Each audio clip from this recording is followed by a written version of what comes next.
Хамеге сәлем, бұл күнде лайк подкасты нәубеттегі сан. Бүгінгі мейман кім деп ойлайсыз? Әлбетте Қарақалпақстанда өзгеше жөнелісте өз жұмысын алып барып отырған супер келінлер хам жігітлер фирмасының тикаршысы Наргиза ханым. Хош келіпсіз. Ассаламалейкум, рахмет. Наргиза апа, біз хаяллар әрдайым гөзалыққа, көп нәрселерді білуге, хам сырлы болуға ұмтыламыз. Ал біздің жәмиетімізде, менталитетімізде біздердің сондай талапшан, хам көп қырлы болуымызды талап етеді. Әлбетте талап дәрежесінде хаял қызлардан талап етеді. Сіз супер келіншектер фирмасын аштыңыз. Не себеп болды, қалай бұл идея келді? Бұл темаларға тоқтамастан алдын, негізі келін өзі қандай болу керек? Супер келін өзі қандай болу керек деген теманы сізбенен додалағымыз келіп отыр. Супер келін бірінші орында қандай болу керек? Қызық сұрау енді. Бұл адамның өзіне байланысты. Әрбір әйел адам бірінші орында супер келін болу үшін бірінші орында түсініп білу керек. Хамде шексіз мехр менен жақсы көру керек. Кімді жақсы көру керек? Өзін, яки сол келін болып түскен орталығын? Бірінші орында өзін жақсы көру керек. Бірінші орында өзін жақсы көру керек. Өмірлік жолдасын жақсы көру керек. Ата-енесін, атраптағылардың барлығын жақсы көру керек. Супер келін болу үшін, супер келіншек болу үшін бірінші орында мұхаббат керек. Қазірде көптеген қыз-келіншектеріміз білемен, істесіп келемен. Қазірде 70-80-ге жақын қыз-келіншектер бар қол астымда істейтұғын. Тәрбиялауға, өзімнің білгенлерімді үйретуге харекет етемін. Сол кезде көп қыз-келіншектерде сезетұғыным, бұл бірінші орында өздеріне мұхаббат жетіспейді.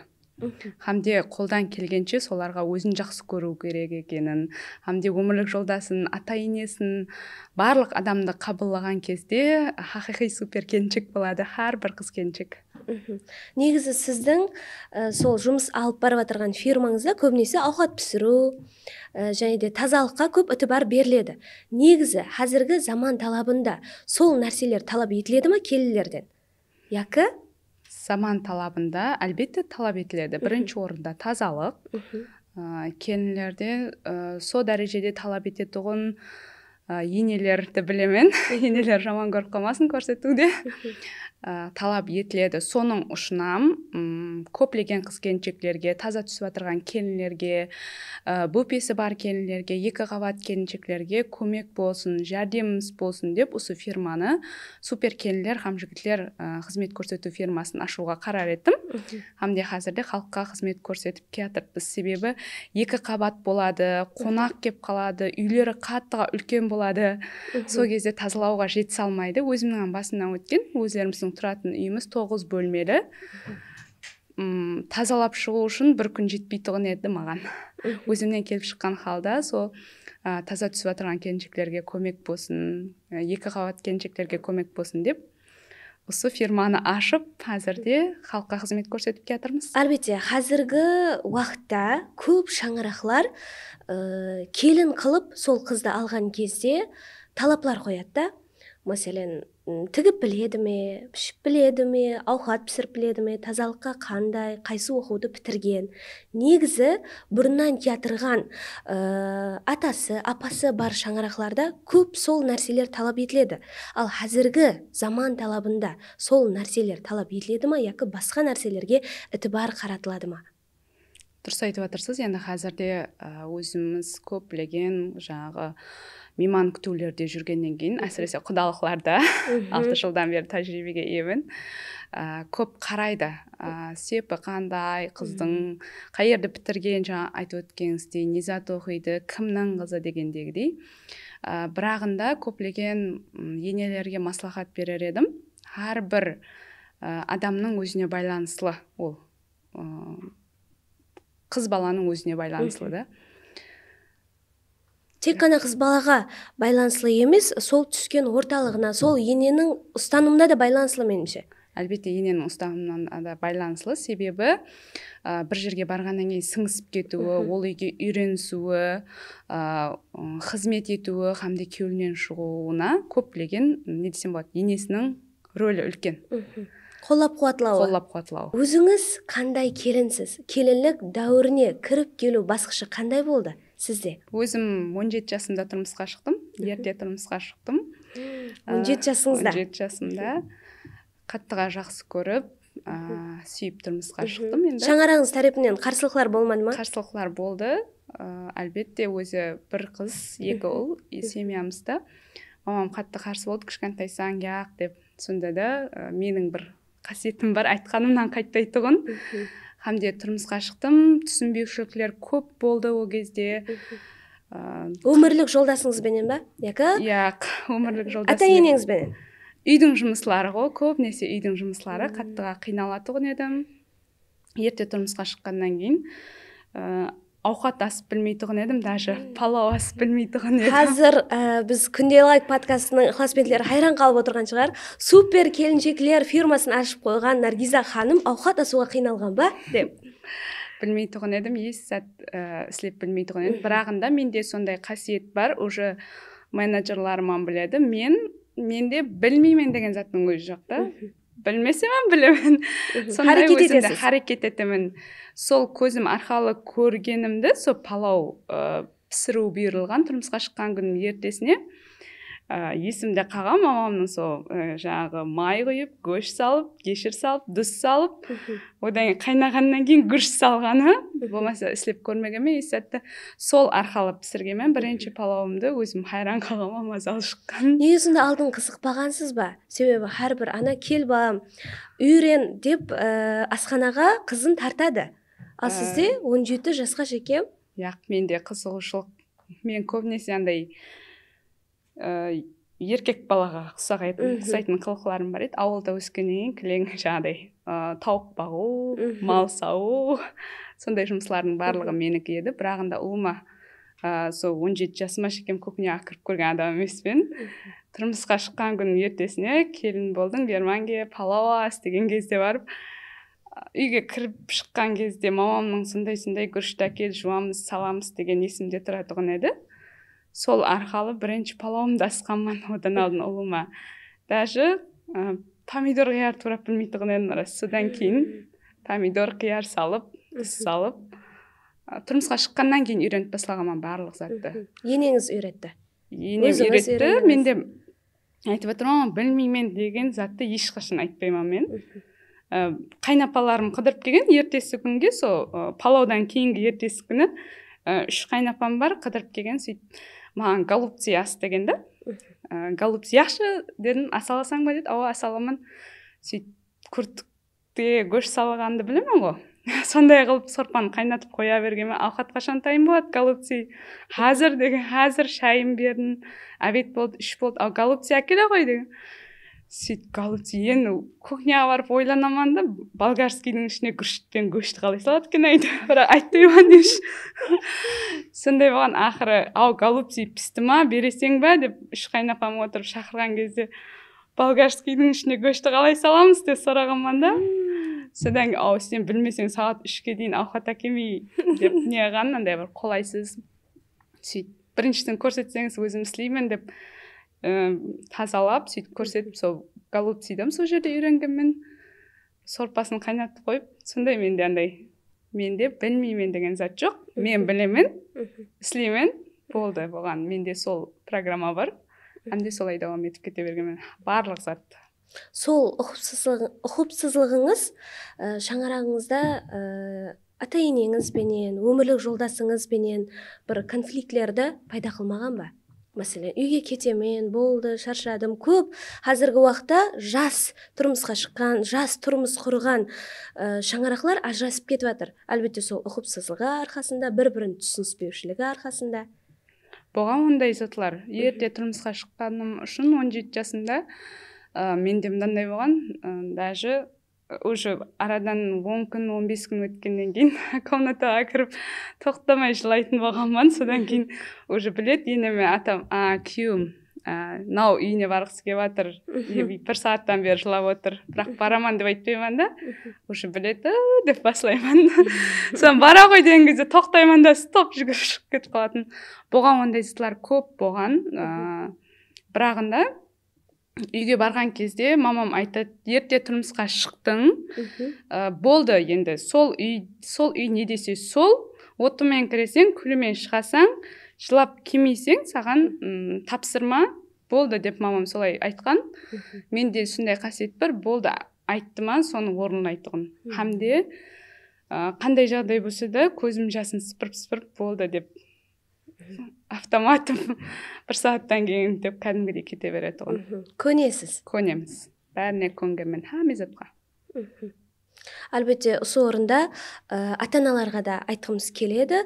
Көпшілік ата-аналар қазіргі уақытта, қазіргі заманда сіздің сол анаңызға ұқсап айтпайды, болды барған жеріңде тастай батасаң, судай сіңесең, сол саған талап, өзің қалеп тұрмысқа шықтың демейді, қайта қызын әкеліп үйде отырып алады. Неге менің қызыма ондай талаплар қояды? Неге менің қызымды өйтіп жұмсайды? Менің қызым құл емес қой деген темаларды жәмиетте шаңырақлардан естіп жатырмыз.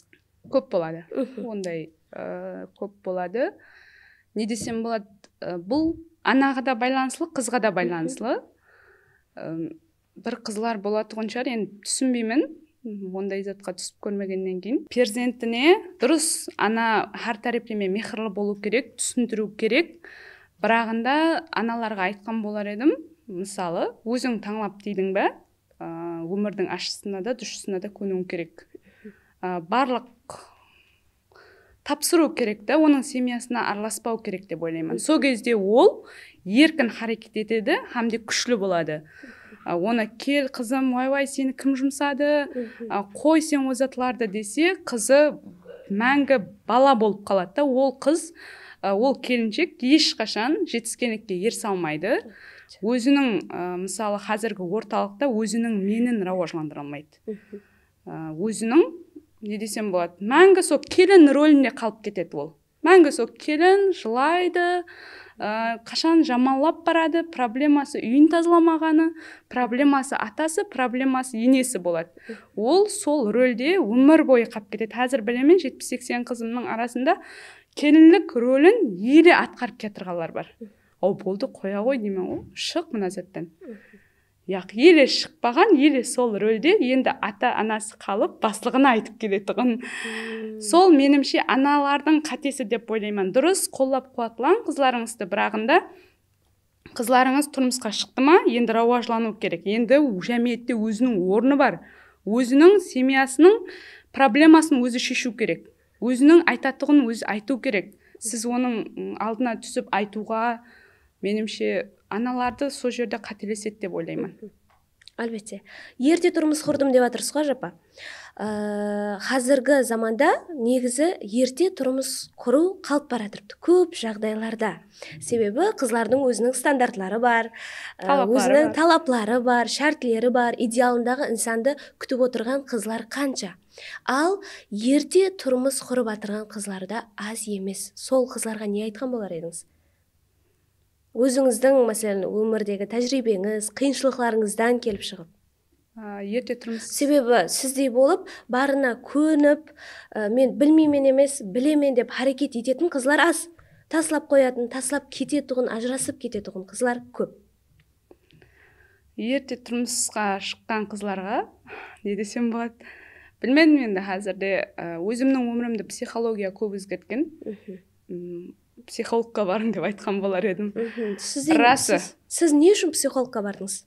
Менде ерте тұрмысқа шықтым, және де көптеген түсінбеушіліктер болды. Өмірімді өзгерткен психологлар деп айта аламын. Өміріңіздегі ең ауыр жағдайлардың бірін айта аласыз ба қазір? Қызларға сабақ бола алатындай, күнделігіне түртіп қоя алатындай. Күніге 10 000 сомнан боян тамырда сілейтіғын едім. Шабу, ауқатасу, сондай жұмыс 10 000 сомнан сілейтіғын едім. Сол кезде қаттыға менде андай, не десем болады? Андай ұрып қалу, бір затты не қылу деген, өтірік сөйлеу деген зат жоқ. 10 000 сомда аламын, енеме апарып беремін. 10 000 сомда аламын, енеме апарып беремін. Сондай қылып 6 ай давамында ізлікте істегенмен, сол 10 000 сомның 2 000 сомын, 3 000 сомын өзіме алып қалмағанмын да. Бір тойға баратын болдым, тойға емес, базарға баратығым болдым. Ол кезде андай галош киіп қатынайтын едік. Галош киіп барамыз, удобно, барамыз, қайтамыз. Базарға баратын кезде білгенім, аяқ киімім жоқ екен да, менің базарға Неше жыл алдын? Қазіргі уақыттан? 18 жыл. Базарға киіп баруға, не десем, аяқ киім болмаған. Сондай дәуірлер болған. Әзірде бақшада декреттемін, тәрбияшы болып істегенмін, 250 мың сом айлыққа. Есатқа жетпей тұғын еді 250 мың сом. Бірағында соған көніп істейтұғын едік. Әлбетте, бұнда басқышылардан өту әрбір хаялдың да қолынан келе бермейді. Бірақ біздердің менталитетіміздегі, біздердің жәмиетіміздегі хаял қызлардың қолынан көп нәрсе келеді. Біздер сондай сабырлы, күшлі хаял қызларымыз десем адаспаймын. Сол Боян Тамырға бардым деп жатырсыз ғой. Негізі көп жағдайларда ол жұмыс ер адамлардың жұмысы, ер адамлар істейтұғын жұмыс. Қазір хайран қалып жатырмын. Сол Боян Тамырда жұмыс істеп, сол басқышыларда жүргеннен кейін солардың психологқа баруға итермеледі ме? Жоқшылық итермеледі. Психолог бірінші менде мынандай болатұғын еді. Әрдайым харекет ететұғын едім, бірағында менің ақшам жоқлығына өмірлік жолдасым себепші, енем әпермей атыр, атам дұрыс сөйлемей атыр, неге менде сондай, неге хамме бай, неге менде ақша жоқ, неге мен 10 мың сомлықта істеуім керек, неге сұлар виноват деген затты қоятығын едім, сұлар айыптар деп. Хамде сол Қазақстанда тұратығын ажапам бар еді, тиеверсім болып кетті, әзір қайтыс болып кетті. Мен сөйлесіп отырған кезде маған айтқан, сен бар Құралай ханымға баршы, Наргиз. Болды, сенімен сөйлесек қойды. Хамде сол Инстаграм арқалы, Телеграм арқалы көріп басылғанмын, сабақлықларын алғанмын, хамде 100%-ке өзгергенмін. Ешкімді айыпламайтұғын, хаммен жақсы көретұғын, бір техникасы бар, қыз-келіншектер қолланса болады, хопонопоно деген. Өзің қаттыға жаман көретұғын адамға қолланасаң, хамде өкінемін, мені кешір, мен сені жақсы көремін деп айтасаң, сол арқалы көптеген проблемаларым шешілген. 2 ай давамында, 3 ай давамында ізбе-ізлікте айтқан күллерім болған, тоқтатпастан. Хамде техникаларын ізбе-ізлікте істегенмін, осы дәрежеге жетіп келуіме берекет тапсын деймін ба, психологлар себепші болған. Көп қыз-келіншектердің негізі қолынан келе бермейді. Қазір сондай етіп жаман жағдайға түсіп отырған қыз-келіншектер көп, себебі социал тармақлар, қазір интернетпен байланысылы өмір рауажланып кетті. Көреді өзінен жоғары блогерларды, сол сізге ұсаған ханымларды көріп, неге менің өмірім осындай емес, неге менің өмірім осыларға ұқсамаған, осындай шаңыраққа түспедім деген бір басқаша көзқарас бар да. Әлбетте сізде де сондай жағдайлар болған, бірақ сіз ханым дәрежесіне өзіңіздің күшіңіз, харекетіңізбенен жетіскенсіз. Қуанышлы. Ал енді осы супер келіншектер фирмасының түзілуі қалай болған? Қалай бұл идея келді сізге? Сол Құралай ханым психологты оқыдыңыз, бірден фирма шаман, курсы шаман деген ойлар келді ма? Қандай болды? Бірден болмаған бұл. Мен үйде 2 перзент, 2 ұл бала, 1 қыз. Өмірлік жолдасым 3 қыз, 1 перзент. Бізде маған көмектесетұғын ажапа сіңілі жоқ. Оған ол тараптен көмектесетұғын келін жоқ та, абысын болмаған. Хамде біздердің үйге қонақ келетұғын болса, қаттыға қиналғанмын. Және айтатұғын едім, ұсындай бір келіп көмектесетұғын адамлар бір ашса ғой, мен пайдаланар едім деп тұр. Сіз қалай айтатын едіңіз? Себеп сізде жоқшылық жағдайы болған сол кезде. Яки ол азырақ давам еткен ба? Мәселен, ол бір көмек беретұғын инсанларда сізге құр келмейді, өзінің ақшасына келеді. Материалдық жағдай барып талап етіледі дегенім ғой. Той беретұғын болғанбыз, сол кезде есіткенмін, күнілік 25 мың сомнан қызлар келеді, Қожелден деп есіткенмін, хамде бір қонақ келіп, сол қызлар шақырғанман, Қожелден 2 қыз 25 мың сомнан 50 мың сомға. Хамде кейін, енді сол кезде той беретін кезде әйтеуір тауылады ғой, 25 мыңнан 50 мың. Хамде сол қызларға қайтадан звонок еткенмен және қонақ келетұғын болды, бірақ келмеген ол қызлар, себебі заказы көп екен. бұны кейін ойланып қалғанмын, бұны бизнеске айландырайық. Бұл үй тоқтамай жайрайды. Жиналу шарт, қонақлар тоқтамай келеді. Демек, бұл таусылмайтұғын бизнес деп өзім идея қылғанмын, солай қылып.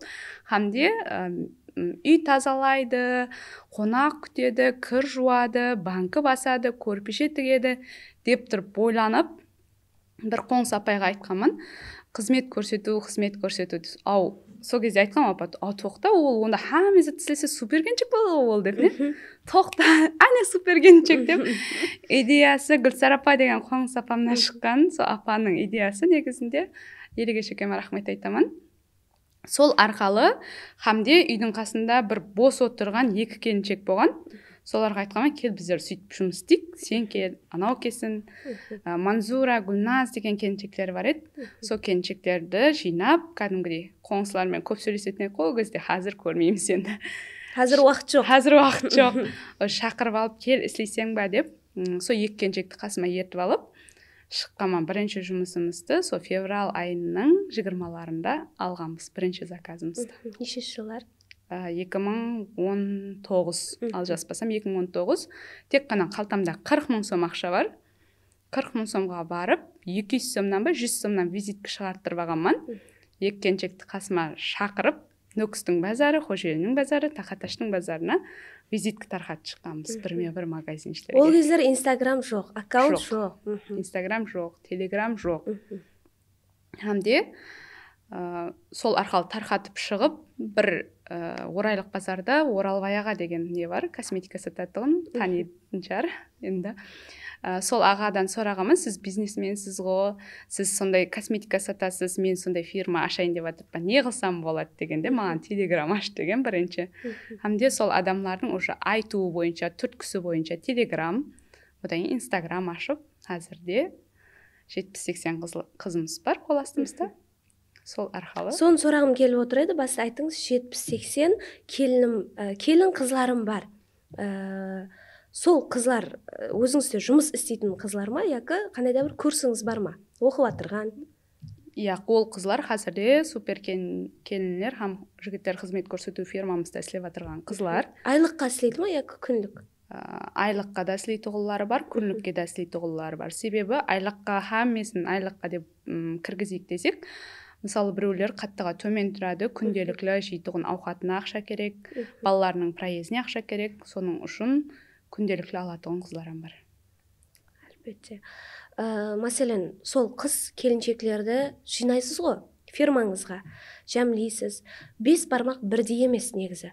Олардың ішкі дүниясында не зат жатыр? Мәселен, сізге хабарласқан кезде адамлардың сенімі қаншелі дәрежеде? Мәселен, сізге үлкен жауапкершілік жүкленеді. Сіз бір үйге неше қыздан жібересіз, мәселен, өздерінің сұранымы бойынша жібересіз, иә? Сол қызлар талапқа жауап бере алады ма? Мәселен, ол үйден бір нәрселерді алып кетпейді ма, ұрлық істемейді ма деген ішкі дүниясына байланысты ғой әрбір инсанның. Соларға қандай жақылма жауап бере аласыз?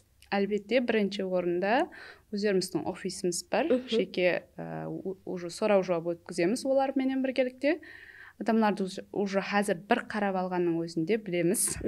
Хамде оларды 3 күн давамында стажировка қыламыз. Ол барып жұмыстың жағдайын көреді, істеп көреді, ұнаса істеп қалады, ұнамаса уже кете береді да. Дұрыс, ондай жағдайларым көп болған, себебі 5 бармақ бірдей емес. Әлбетте. Қазірде өздеріміздің бас менеджеріміз бар, Тұрсынай апа бар, және де Ғалия ханым бар. Біргелікте тексеріп қызларды сұрау жауап өткізіп, барып, істегенін көріп, хамде жұмыста жақсы істейтұғын өз ажапаларымыз бар. Азиз апа, Құралай апа, соларға тапсырып, қасында қалай істейді, қалай өзін тұтады, барлығына өздеріміз бірінші ітібар беріп, одан кейін барып қабылдаймыз. Уже қазір біздердің фирмамызға жұмысқа кіріп аңсат емес. Себебі менің тестім бар, Тұрсынай ажапаның тесті бар, және де Ғалия ханымның 3 адамның сұрау жауабынан өтсе ғана супер келіншектерге қабылданады. Бірнеше басқышлардан өткеннен кейін супер келіншекке таяр болады демекшісіз ғой? Таяр болады.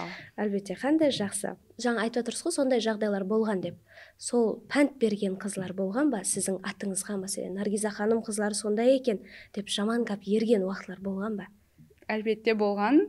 Менде айтып отырмын, мен андай қаттыға жылым ит болғандықтан андай сенемен садықпын. Одан кейін қызларымызбен бір қол жердегі клиентіміз қараңғы болып қалған. Ол қыздың қолына 120 мың беремен деп 1 миллион 200 мың сом ақша берген. Хамде уже клиент ертесіне звонок еткен, сенің қызың менің 1 миллион 200 ақшамды алып кетті деп. Ол қыздан бізге айтпаған, ол жағдайдан хабарсыз біз, бірағында біздерде енді менеджер бар, біздер фирма болғаннан кейін мен сол кезде әзір кешекем ұяламаса клиенттің алдында яқ деп, менің қызым алдамайды, мен гарантия беремін ұлыма деп, бүткіл қол жерінің халқымен барып үйінің ішіме ұрысқанмын. Сол жерге уже андай тергеушілерге шекем шақырып тастаған, хамесіне қарсы тұрғанмын, яқ мен гарантия беремін деп. Сол қыз берген пәнт айтпаған бізге 1 миллион 200 ақша алып кеткен. Және де бізде енді уже тауылады, ол қайда істейтінін білеміз, адресін білеміз, алып келгенбіз. Хамде сол жерге барғаннан кейін барып, мен ұрысып болғаннан кейін барып айтқанда алып кеткен. Сондай уақиялар болған. Және де біздерде қазір енді Қарақалпақстанда неше қызмет көрсету фирмасы шығып отырған болса, мен гарантия беремін, 100 демей ақ қояйын, 70% менің қол астымнан шыққан қызлар, хаммесі өздерімізде іслеп қуанамын. Бірінші орында адамларға түрткі болып отырғаныма, идея алып отырғанына, идея бере алып отырғаныма, хамде хайран қаламын, даже супер келіншектер деген вакансияда ашылып кеткен. Сондай көптеген 70% фирмада ашып істеп жатқан қызлар өзімнің қол астымнан шыққан қызлар болған. Осындай рауажлануыңыз, әлбетте, үлкен жетістіктерге ерісуіңізді ата-енеңіз қандай қабылдады? Өмірлік жолдасыңыз тарапынан қандай бір жағдайлар болды? Мәселен, қолап-қуатлап әрдайым қасыңызда жүрді ме? Яки өзіңіз сол қоңсыларыңызбен бірге харекет етіп, визиткаларды шығарып, осы дәрежеге жетісіңіз бе? Қаме уақыт енемнің бір қасиеті бар, рахмет айтамын. Менікі қате болса да сенікі дұрыс дейді енем. Сол маған үлкен мотивация береді, үлкен күш береді. Әрдайым мені қуатлайды, қолап қуатлайды. Яқ, Наргиз, сенікі дұрыс. Рахмет айтамын, бұндай кеуліккен инсан. Ондай енелер аз негізі. Аз. Әрдайым сенікі дұрыс, мен саған сенемін. Естаттан қорықпа деген маған. Сенікі дұрыс. Мені өмірлік жолдасымызбен ұрсып қаламыз, келіспей қаламыз. Болды, Наргиздікі дұрыс дейді. Әме уақыт. Әзірде сол ханым дәрежесіне ерісуме де енем себепші деп айта аламын. Не десем болады? Мамамның кеуінен шығаман деп, бүткіл Қарақалпақтың кеуінен шыққанмын. Естуім бойынша, сол келінлікке даярлайтын курсларыңызда бар екен. Қандай курс? Қанша шәкірт шығардыңыз? Қанша қызлар келін болып, бақылы болып кетті? Қазірде супер келіншек курсымыз бар. Ол жерде не үйретесіз? Тек қана ауқат пісіру, тазалыққа даярлайсыз ба, яки психологический. Біздердің курсымыз супер келіншек курсымыз. Хақиқи супер келіншек болып шығады бұл курста. Себебі өзім ойлап, өзім тауып, әммесін өзім жазып шыққанмын. Мерей ханым менен біргелікте 2 тренер. Бұл курсымызда бірінші психологиялық бір сағат давамында сабақ болады. Екінші сағатымыз сұрау жауап болады. Үшінші сағатымызда күнделікті ауқатлықлар таярлауды үйретемін. Себебі әзірде курслар көп, шетелский дейді, және британский.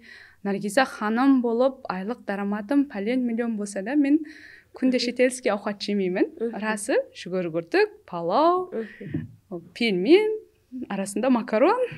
Соның үшін өзім айтқанмын. Сол қызларымыз ауқатты бір маза қылып пісіріп алсын, кейін шетелге өтеді.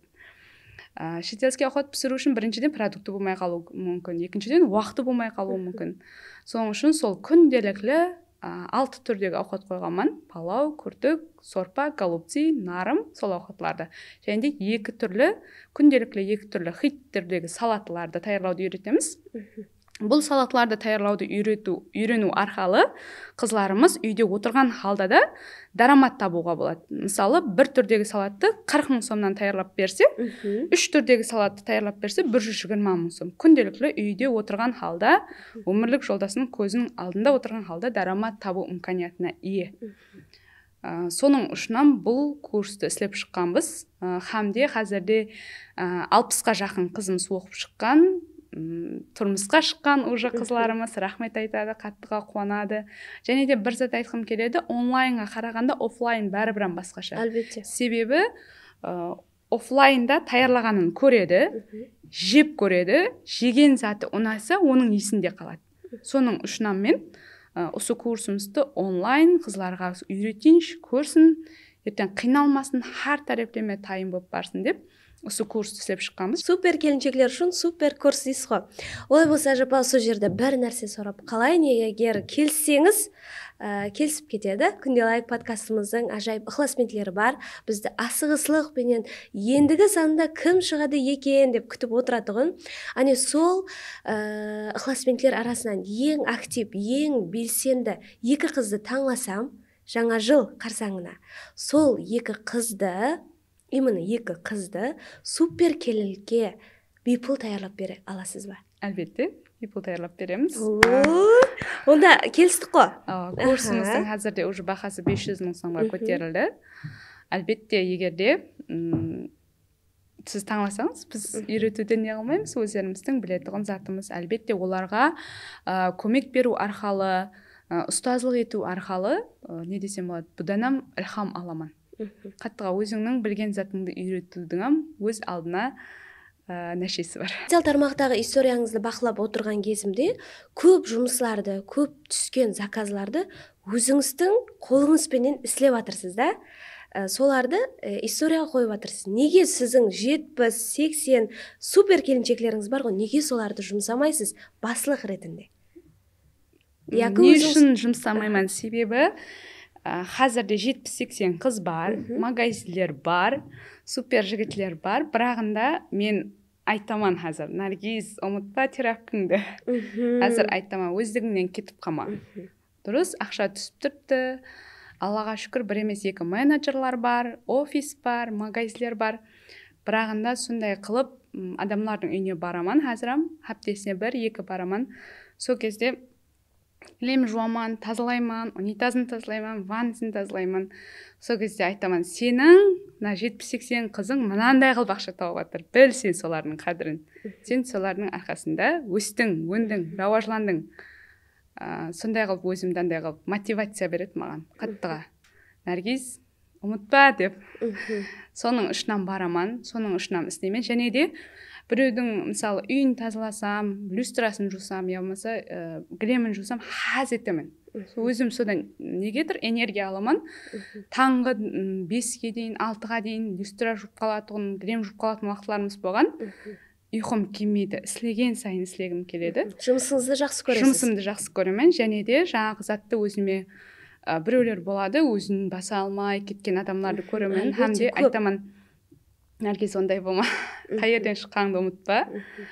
Сен осы сіпсеме терапкінің арқасында өстің, осы дәрежеге жетістің, ханым дәрежесіне жетістің.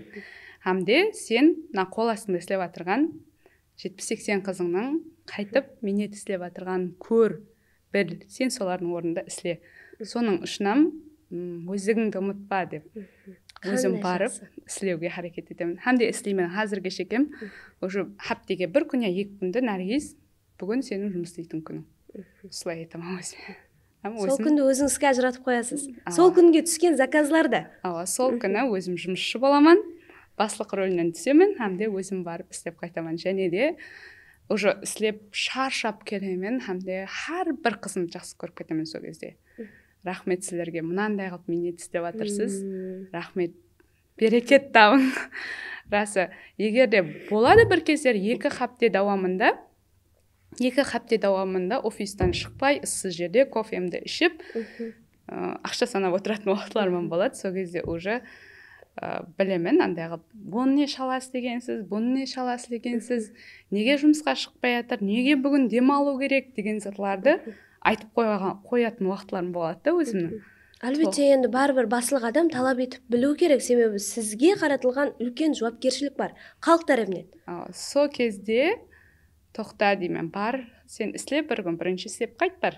Өзіңді басып ал. Өзіңді басып ал. Сен бар 2 күн давамында үй тазалап қайт, кейін сөйлесеміз сенімен деп осылай қылып, өзімді әрдайым не десем болады, бұны төмен деп айта алмаймын, бірағында баланста ұстауды харекет етемін, өзімнен кетіп қалмауға. Не десем болады, мен ханым болдым, енді фирмам бар, не маған кеп тұрды деген зат болуын қаламаймын. Әме уақыт әрекет етемін, кішіпейіл болуға, халқымызға қызмет етуге.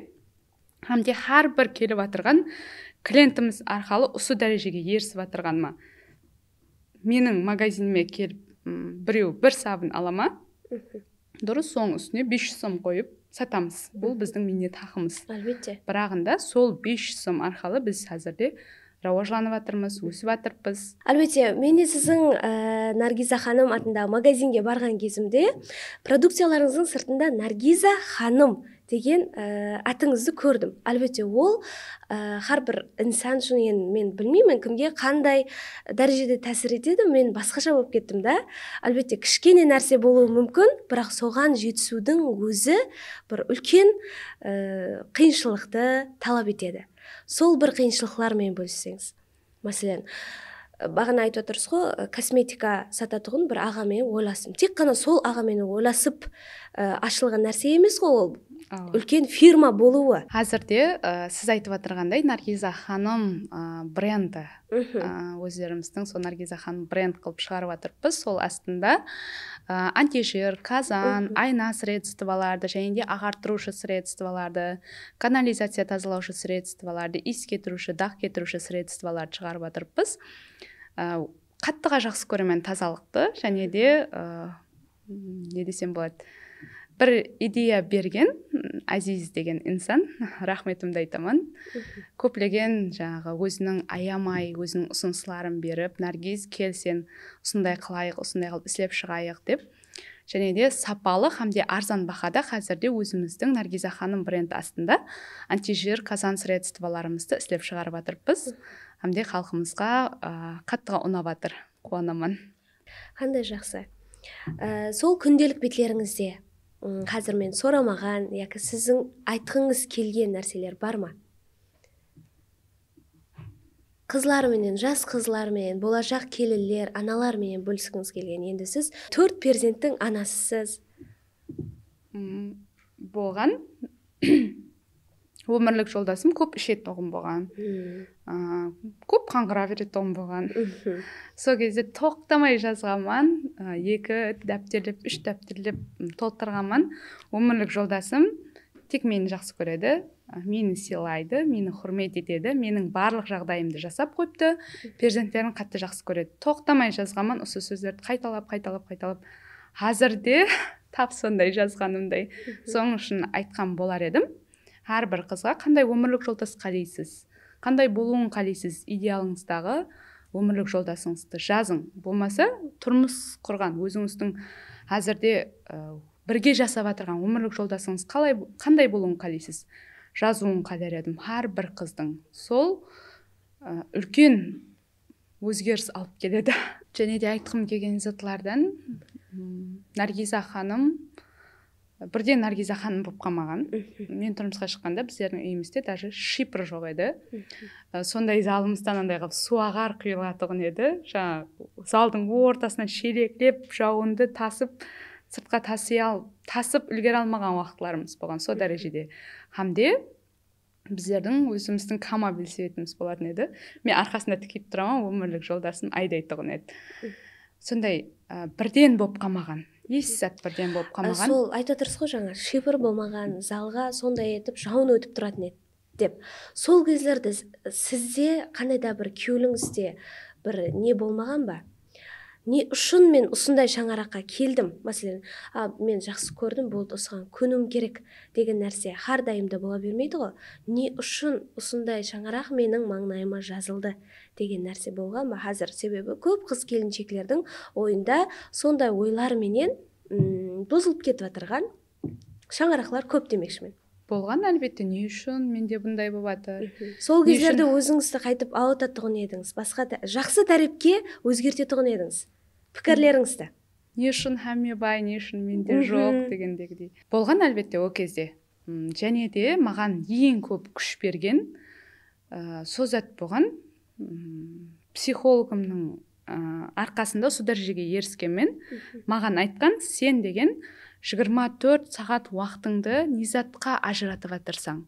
24 сағат уақытымды мен ажыратады екенмін. Мен неге бұндай семьядамын, неге ақша жетпейді, қоңыс жұмысқа барып 1 сағат шамалаймын, мамама айтаман, және біреуге айтаман. Сол кезде айтқан, сен сол уақытыңды қоңсымызға барып айтатығын дәрежелер, жағдайлар да болған. Болған, әлбетте болған. Әлбетте болған, сондай қылып. Хамде айтқанман сол кезде, тоқта Наргиз, осы қоңысыңа барып, үйіңдегі семья жағдайыңды айтып отырған уақытыңды өзіңе ажырат, өзіңнің рауажлануыңа ажырат, өзіңнің өсуіңе ажырат. Қазірде қыз-келіншектерге айтқан болар едім, уақытыңызды дұрыс үнемдеп пайдаланың, бір кітап оқың, бір бет болса да оқың. Хамде техникалар көп, любой психолог қазірде оқытып жатыр. Соларға қатынасың, рауажлануға қаратың. Және де мына жерде бір зат айтып кете жақпан да, мына қараң, бізде былай болғанда, мысалы 20 қыз болғанбыз, менде мынандай мотивация болсын деп айтып жатырмын да. 20 қыз болған, бірінші қыз кеткен, мысалы 40 қыз қылғанбыз. Және бір қыз кетіп өз алдына фирма ашқан, бірінші магазинімізді ашқанбыз. Және бір қыз кетіп фирма ашқан, өз алдына екінші магазинімізді ашқанбыз. Және бір қыз кетіп ашқан, 40-тан 80 болғанбыз. Соның үшін мынандай қылып айта жақпан да.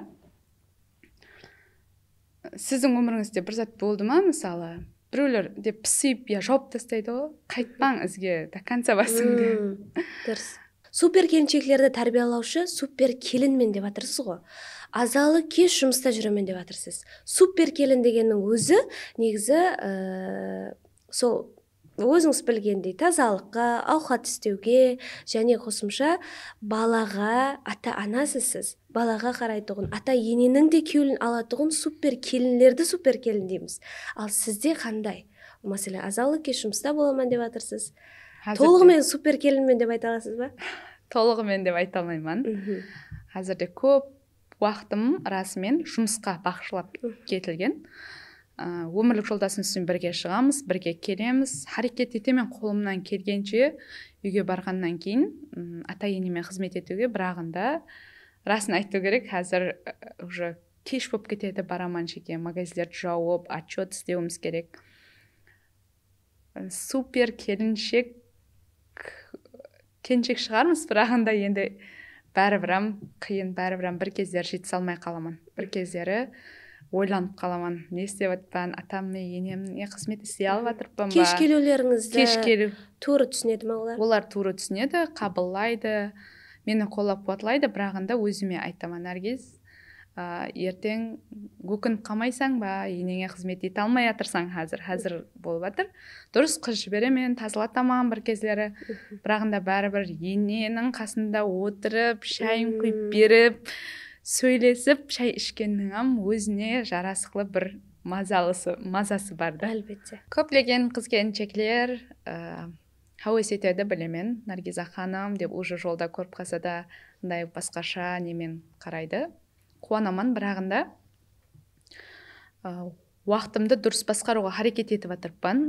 Қазірде енді жаңа айтып өткендей, азан сағат 8-де кетеміз, кешкі сағат 8-ге барамыз. Біздер барам екен, бір кездер ұйқылап қалған болады балаларымыз, бір кездері атамыз бен енеміз ұйқылап қалған болады. Соның үшін қыз-келіншектерге айтқан болар едім. Ененің қасында отырып шай ішкеннің, шай құйып бергеннің өз алдына қызық жері бар. Хамде сол затты айтқан болар едім қызларға, өзінің жұмысын, мысалы мынандай зат болады да, саған тапсырма беріледі, келінлік тапсырма беріледі саған, сен сол тапсырманы 1 жыл, 2 жылда орынлап тастауға болады. Жаңа айтып өттім ғой, бір келіншектер... Қандай тапсырма? мысалы сізге берілген, сіз тұрмыс құрдыңыз, сіз тұрмыс құрдыңыз, демек сіз енеңізге мехр беруіңіз керек, шай тамақ даярлап беруіңіз керек, үйіңізді жинауыңыз керек, перзент сыйлауыңыз керек өмірлік жолдасыңызға. Бір келіншектер болады, уақытында дала сыпырмайды, уақытында үйін жинамайды, уақытында енесін жақсы көремін деп айтпайды, мехр бермейді. Сондай келіншектердің келінлік рөлі 10 жылға созылады. Демек ол 10 жыл, 20 жыл, 30 жыл келінлік рөлінде қалып кетуі мүмкін. Мысалы, келін болдыңыз ба? Қалай сонда келінлік өмір 2 жыллық, 5 жыллық деп саналады ма? Мен хайран қалып отырмын. Сіз келін болдыңыз ба? Өміріңіздің ақырына шекем сол ата енеге келін болып қаласыз. Келін болып қалады, дұрыс, сіз айтып отырсыз. Бірағында мынандай зат болады да, адамның өмірінде сынақлар болады. Солай түсінемін, сынақлар болады. Мен сізге айттым, 10 000 сомға боян тамырда істегенмен, 6 ай давамында сондай жақсы көріп істейтұғын едім жұмысымды. Еш затына қиянат етпейтұғын едім, шын кеуден істейтұғын едім. Және де қазірде сөйлесіп көрсем, сол жерде істеген адамдармен қазірге шекем сол боян тамырда істеп жатыр. Демек, оның еле тапсыратұғын тапсырмасы көп.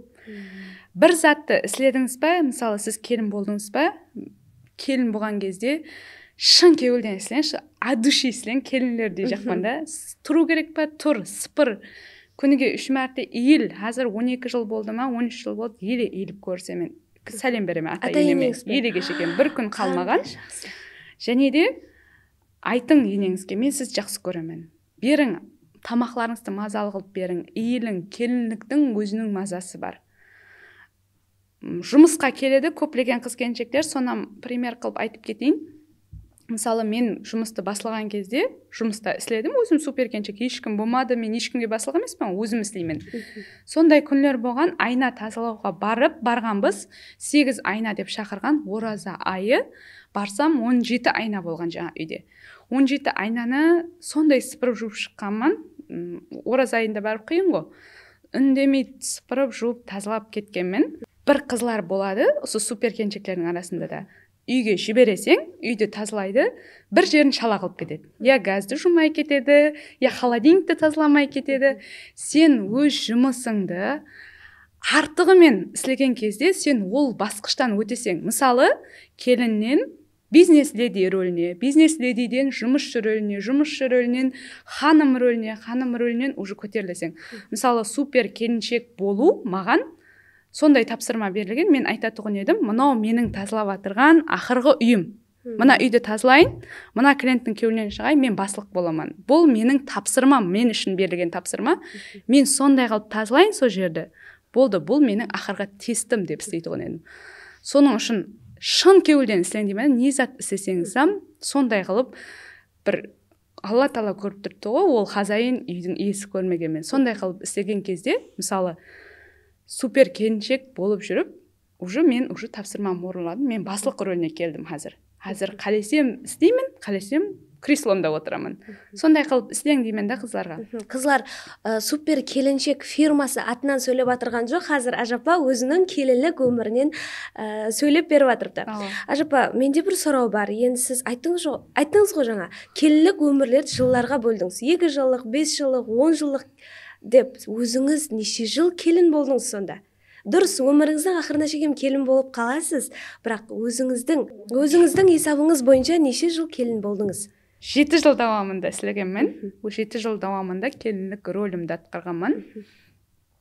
Айта жағым, не зат істесеңізсам, өздеріңіз білесіз, жұмысты, мысалы, сіз қазір осы көрсетуді алып барып жатырсыз, шын кеуілден, өзіңіздің уақытыңызды ажыратып, өзіңізге қарап, жазып, керек болса сұрауларды жақсы көріп, демек сіз келешекте рауажланасыз. Демек үлкен көрсетулер, үлкен уже рауажлану болады да.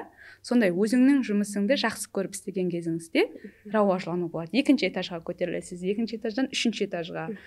Менің айтайын деп жатырғаларым, көп адамлар 1-ші этажда қалып кетіп жатыр да. Сол баяғы терапкісі баяғы жерінде жылдар давамында. Соны айтқым келеді, har бір жұмысты еш затынан қашпай, артығымен істеген кезде саған Алла Тағала жылларды қысқартады деп айтқым келеді. Мен айтамын, сен мына жұмысты 8 сағат берілді ма саған, ярым сағат қосып істе, сен 2 жылың қысқарады ар жақта. Уже сен өтесең, кейінгі басқышқа өтесең. Қандай ажайып айтқан пікірлеріңіз, ұсыныстарыңыздан мен өзіме көп білімлерді алдым. Әлбетте қызлар, сіздер де күнделіктеріңізге түртіп қойсаңыз болады. Боян-тамыр қопарушыдан Наргиза ханым дәрежесіне жеткен инсанның сондай бір білімлері әлбетте сіздің өміріңізге, келелік өміріңізге үлкен ахметлі рөл ойнайды. Уақытыңызды ажыратып, яқ деместен келгеніңіз үшін рахмет. Бағана келісіміміз өз орында, өз күшінде қалады. Құда қаласа сізбен байланысып, қызларымызды анықлаймыз, һәм сол қызларымызды сіздің оқу курсыңызға жібереміз. Һәм өзіңіздің ақырғы ажайып тілектеріңіз, қызларымызға, келілерімізге айтпақшы болған сөздеріңіз. Әлбетте, сіздерге де үлкен рахметімді айтамын.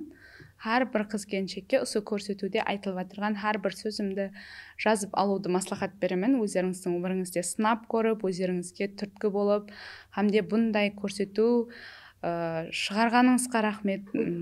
Күнделік дұрыс бірінші орында ұстау керек, бірінші орында харекет ету керек. Қыз-келіншектерге айтқан болар едім, өзіңізді жақсы көрің, атрапты жақсы көрің, барынша қабылдаң. 50-ге шыққан, 60-қа шыққан ата енені өзгертуге емес, күйеуді өзгертуге емес, тек қана өзіңізді өзгерттірің, өзіңізді жақсы көрің, қабылдаң. Ол солай ма? Болды. Солайынша.